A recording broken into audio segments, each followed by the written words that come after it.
Morning everyone, thanks for coming along. What I'm going to cover here today is three main areas really, with a final area of do's and don'ts.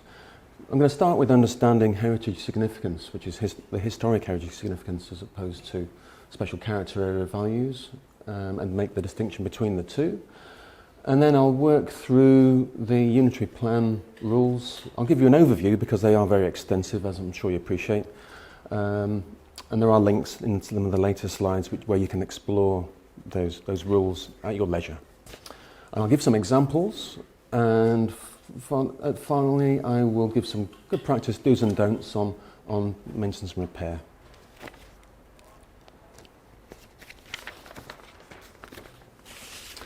What this graphic represents is it's a hierarchy of heritage significance, and it puts the New Zealand heritage within the global context.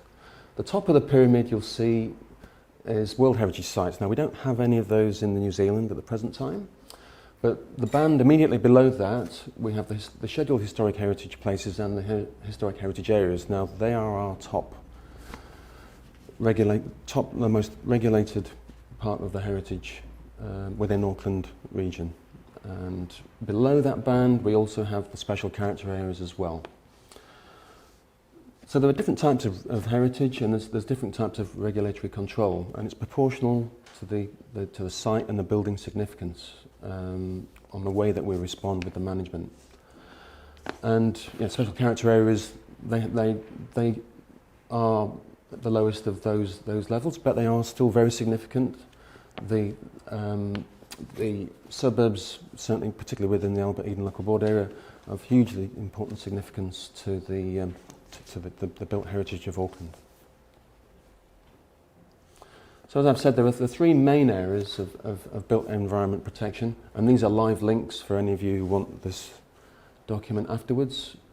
The first is the Scheduled Historic Heritage Sites, and there's a link to the Schedule of Historic Heritage within the Auckland region there. The next is the Historic Heritage Areas, and the link takes you to the maps of those Historic Heritage Areas, which we have at least one or two in the local board area here, and the significance statements, which give you a bit of background as to why each area is important, and the physical characteristics which we should be taking note of even when we carry out maintenance and repair works. And finally, of course, we have the special character area schedule statements, and the maps are also on that link as well. So, understanding historic heritage place significance. I think the first thing to bear in mind is we need to know what's important and why, effectively. Why are these places important? Well, it's important really to bear in mind that with buildings, it's not just the quality of the architecture that makes them significant. The significance goes a lot deeper and a lot broader. And the unitary plan recognises this with its significance criteria. And you'll see there are 8 different types of criteria which apply. And for a building or a site to meet the threshold for scheduling, it has to meet one or more, or even all of those scheduled historic heritage values to meet the threshold for scheduling. And they have to meet it at a considerable level. So it's a rigorous process that we go through when we add properties to the schedule.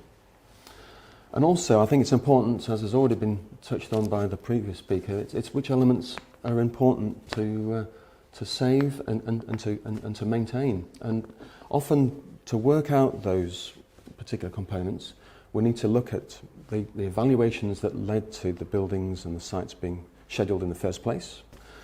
And they're also contained in conservation plans as well. Now, within conservation plans, you often have separate maintenance plans, but also you have action points which focus on how we manage particular parts of the site or particular parts of the buildings which needs particular maintenance responses. And there's usually a maintenance and repair element to some of the more detailed conservation plans.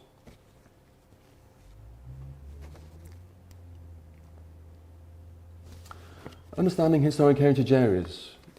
Those of you will know Burnley Terrace is obviously a prime example in this area. And it relates, although they are of the same status as scheduled sites, they are slightly different in that they focus on the groupings of interrelated places which share collectively values and qualities which mean that they meet the scheduling criteria. So they still follow the same scheduling criteria as individual sites, but it's more of an area-based approach. And here, of course, there's a more of a collective responsibility here, because we need to avoid losing features through perhaps overzealous maintenance, which adversely affects historic heritage values.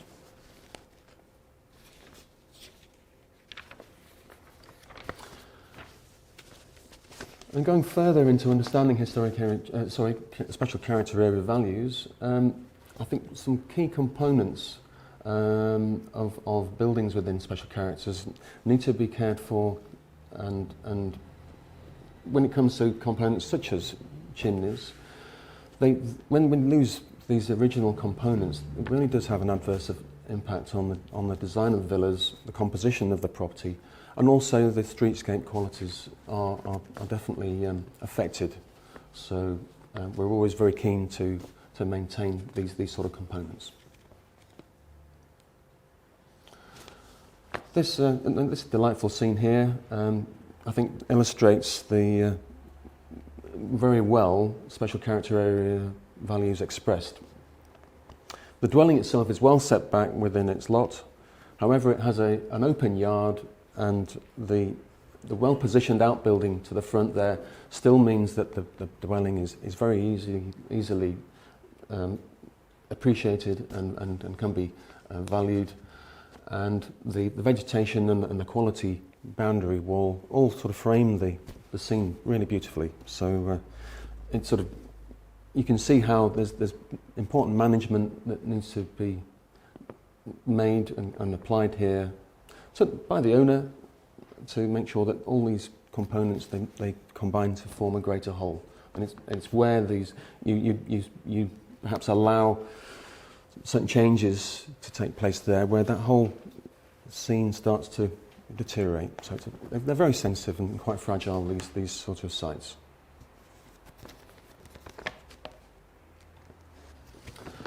And so moving on to the effects of inappropriate reactive maintenance. Many of you will know this site on Mount Eden Road, the scheduled shelter. After vandalism several years ago, if you look at the left-hand picture there, the far right-hand window was smashed, and the reactive response was to put this window in its place, which was the good intention was there by the maintenance response. It made the site safe, it took away the damage and took away the risk. However, there was a clear loss of heritage values. So there was a second needless repair needed to remedy the adverse effects and to put back the historic joinery and the glass, so that there was a coherence to the frontage. So it illustrates, how important it is to just think carefully sometimes first before we act. Now, this is a historic heritage spectrum of effects. I mean, there's a lot of detail here. All I would really say about this is that it points out the different approaches to maintenance and the importance of taking timely steps to actually carry out the works. And where you keep up with your maintenance and you follow a particular maintenance plan, you keep a proactive eye on defects, water ingress problems, etc., but you preserve the special importance and the features of the building, so you can keep the outcome as a conservation supported outcome. But as you sort of if you don't keep up with those works, then we start to need to do repairs, which shouldn't really need to be done if the maintenance is carried out in a timely fashion. And you can see gradually how the outcome for the site becomes gradually worse, to the point where continually deferred maintenance leads to loss of historic elements which could have been retained if the maintenance was carried out earlier, and perhaps if we're looking at sites where incompatible materials were used, new joinery, aluminium joinery was put in where timber joinery was put in, for example, and the destructive end, we have a situation where we're faced with total demolition or complete loss through neglect. So that just sort of explains how the spectrum of maintenance repair.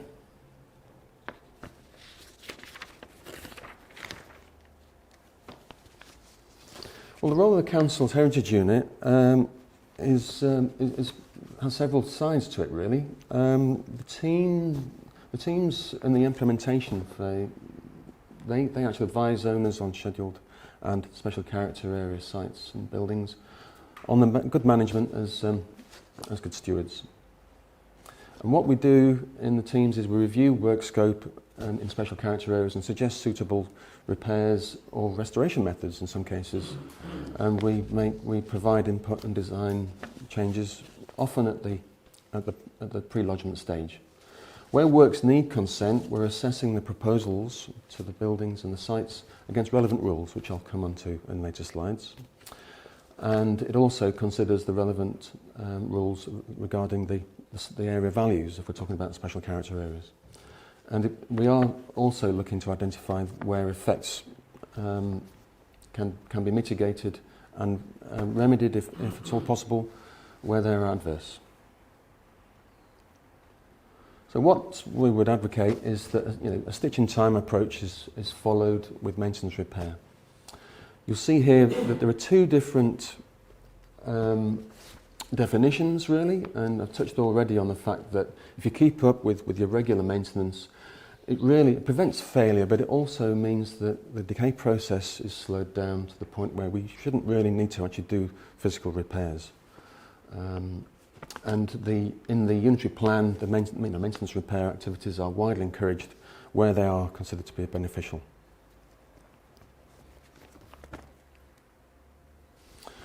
So this is a link to, if you go onto the council website, you follow the unitary plan link, you come to this page here.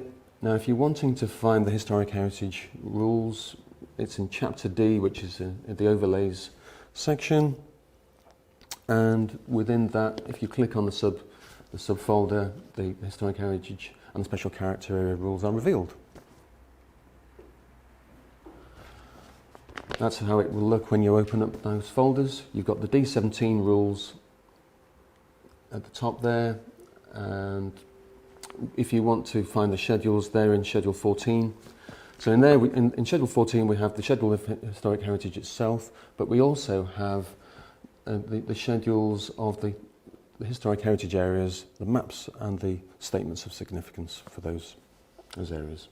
And you also see in Schedule 15, which follows on from there as well, we have the special character area schedule as well, which I'll come on to a little bit later, and the statements.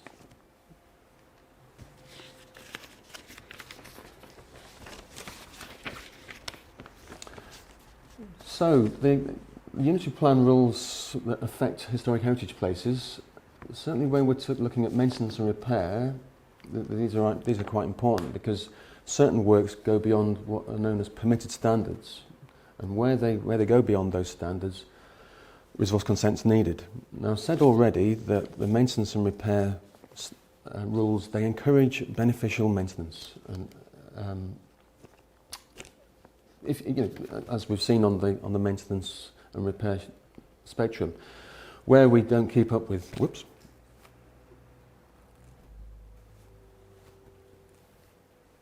A second.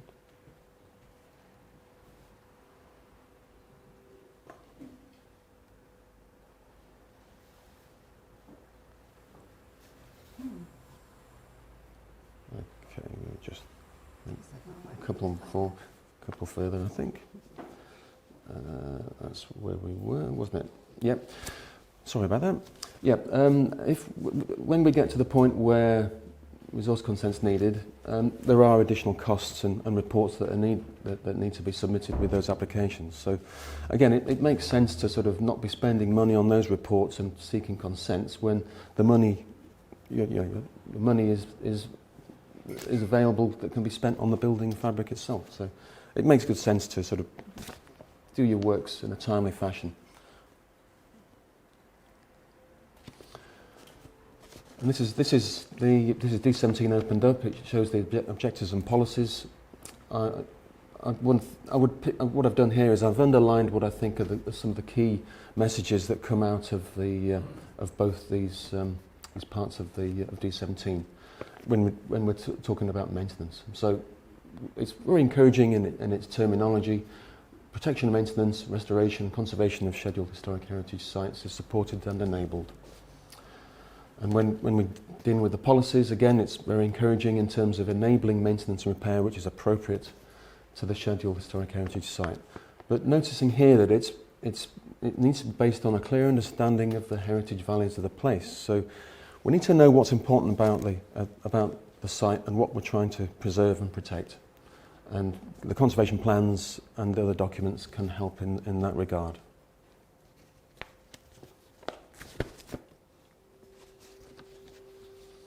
I think this is just some extracts of some of the messages within the standards.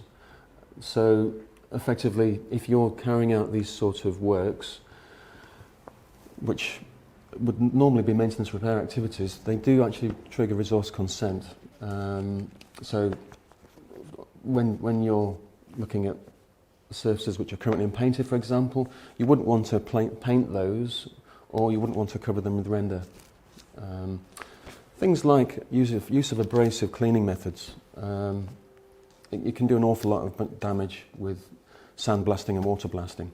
And gentle washes is often the best way to start, and work gradually up where you're dealing with certain materials. And as you can see here, there are the maintenance repair message really is it's allowing you to avoid the need for consent as long as you meet the criteria. This is one good example of a conservation repair. It's at the Corbin Estate, if many of you may or may go there. It's a repair to the sash window on the left, which, as you can see, the outer frame, the box frame itself, was in quite a serious condition, and the lining. And in the repair, the vast majority of the timber was retained. Each sash leaf was retained.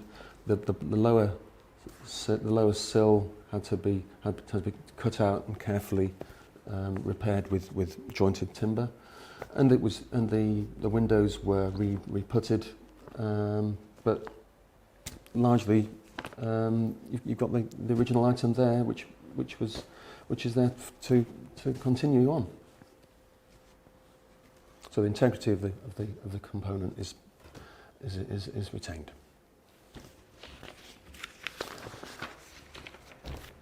So again, with maintenance repair, we need to take a different approach with scheduled sites, particularly. And if you don't have enough information, seek some further advice. Original fabric is finite, and once it's lost, it's gone for good. So there's a presumption in retaining existing fabric, such as the example at Corbin's estate. But it usually means that you need to bring in specialists who've got specialist knowledge and traditional skills. As we've already covered, certain cleaning methods aren't suitable for heritage services, and yes, it's certainly worth bearing that in mind. So what about special character areas?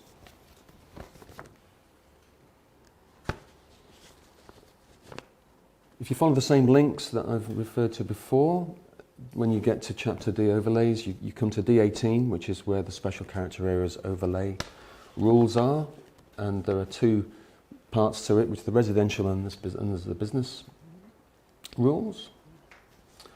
This is opening up the background. This really sets the scene for what we're trying to control and regulate and preserve with special character areas.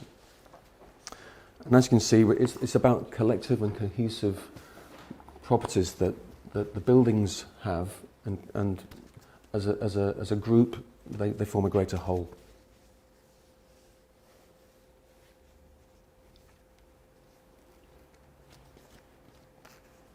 So what we're trying to maintain in special character areas. Whoops.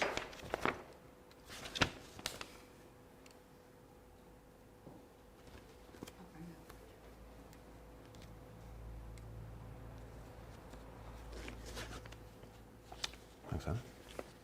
So what we're trying to protect here, the objectives really are that we're trying to make sure that the values of each area are maintained and enhanced. And we're trying to retain those physical attributes which define, contribute or support the special character areas. And these details are included in each character area statement, which you can see in the schedules in Schedule 15. There's an individual area statement for each special character area, and it describes in some detail what's special about that particular area and the particular architectural subdivision qualities, for example, and the residential patterns that have developed over time that make those areas special. Did you say that was section D15? Sorry, it was Schedule 15. Schedule 15. Schedule 15.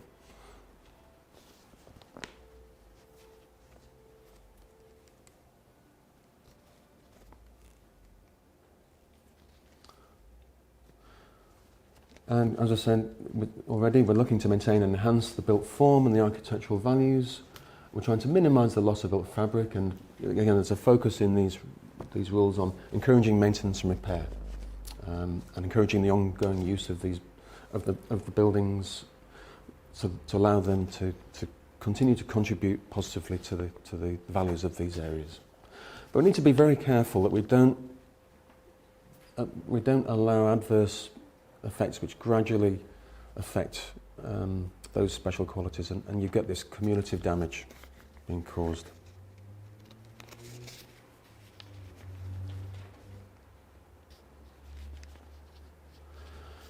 On special character area residential overlay sites, there are a number of permitted activities which you may be aware of. And these are where they are considered to be restoration and repair works. But there are sort of quite clear guidelines that you need to stick to. So when you've got ideas on what you might want to do in terms of restorative work, please check with the Built Heritage Implementation team first, so that they can confirm to you that these works are still permitted. And in the SMC areas, you've got to take great care around Mount Eden and Mount Albert, because you've got volcanic landscapes which are also important, and the relationship that the buildings have with those landscapes is an additional thing to consider.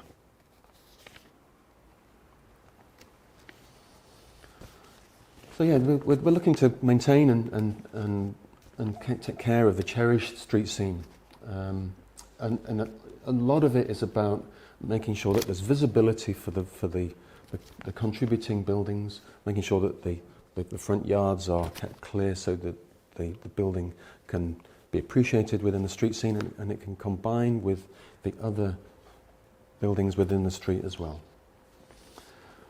But we need to, as I say, we need to avoid doing well-meaning but perhaps inappropriate changes. So we need to be careful what we do. This is a good example of a site in, this is Alberton Avenue. And this really demonstrates the scene very well.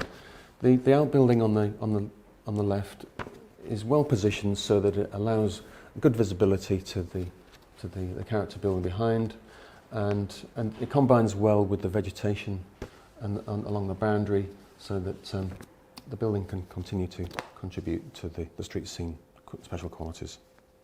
Is that garage new? I'm sorry? Is the outbuilding new?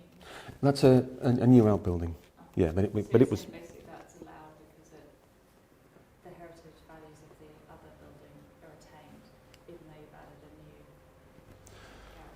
garage. Well, the new garages can be allowed in the front of yards as long as they're not considered to obscure the view and appreciation of the buildings. But a lot of it depends on the scale and the form of that outbuilding.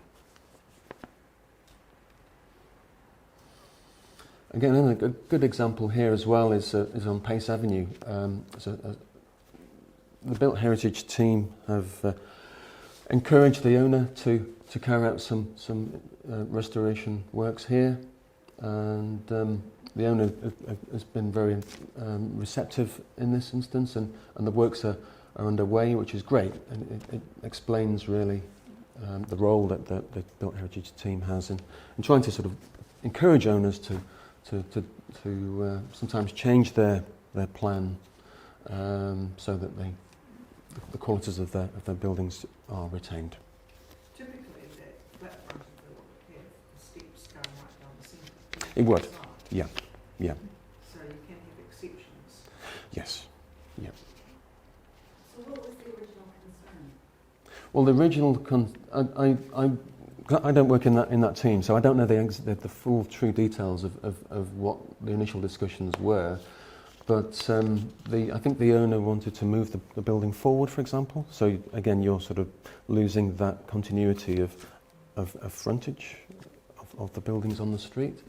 So it's just things like that really that are important to maintain those sort of qualities of the front yards and the position of buildings. Do you take into account the way lifestyles have changed? So, for example, that guy probably would have wanted to put a swimming pool behind or something like that, and maybe do the garaging at the back. So, moving it front would be a common. Back in the old days, they wouldn't have had cars, right? So, Yeah. Is that something that you guys take into account of sort of like the lifestyle changes that in the century that we live in? Well, things like swimming pools, they do present problems, and particularly if they have enclosures, which they usually would have. So we would be looking to the Built Heritage team would be looking to make sure that those outbuildings don't interfere with that view. And obviously, if there's space at the back, that's obviously the best place for a pool.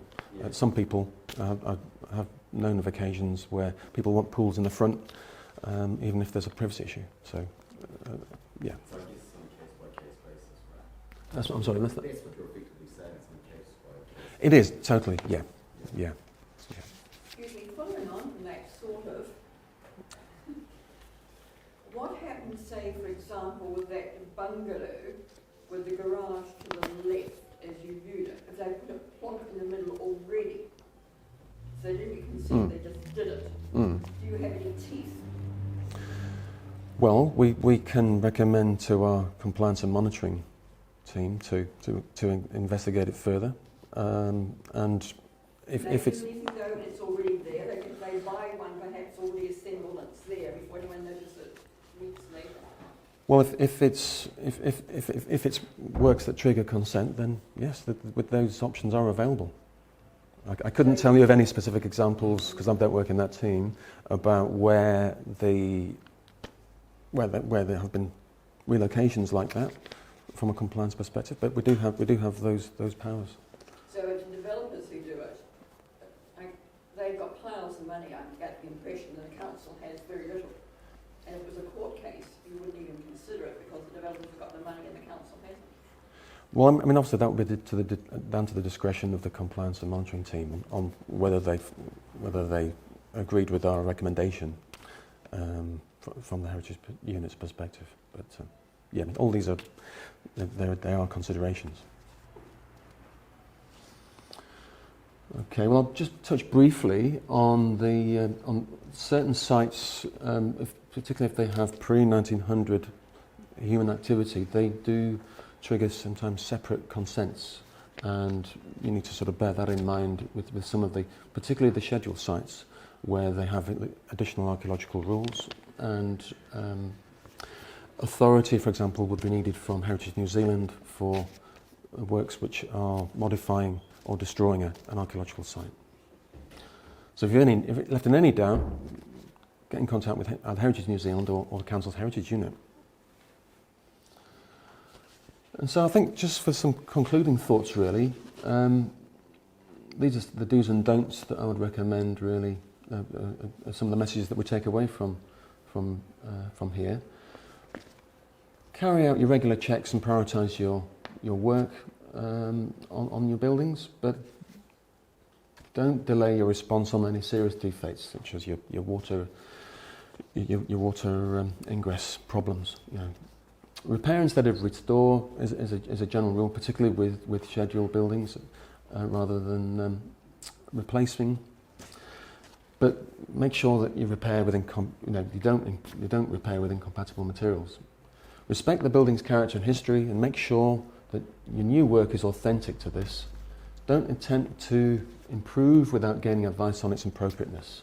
So we need to be honest about the architectural qualities that the building has, and we want to make sure that it's actually true to the building with our response. Avoid unnecessary work. Don't use off-the-peg architectural elements or introduce features which you haven't found to have existed before.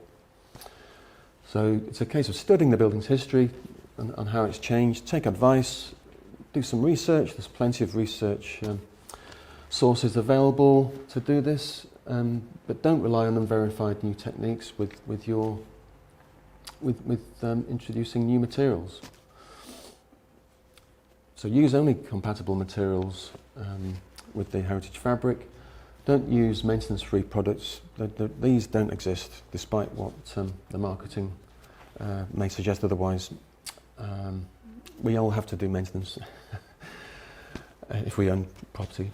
Make sure that you reuse materials salvaged from the building, but don't waste built fabric that could be reused. Do remedy bad repairs and unsympathetic work, but make sure that it's the right kind of work and the right kind of repairs. So we don't want to bodge or cut corners with repairs, and it should be thoroughly checked before you do the work. And a lot of it is using reliable contractors as well.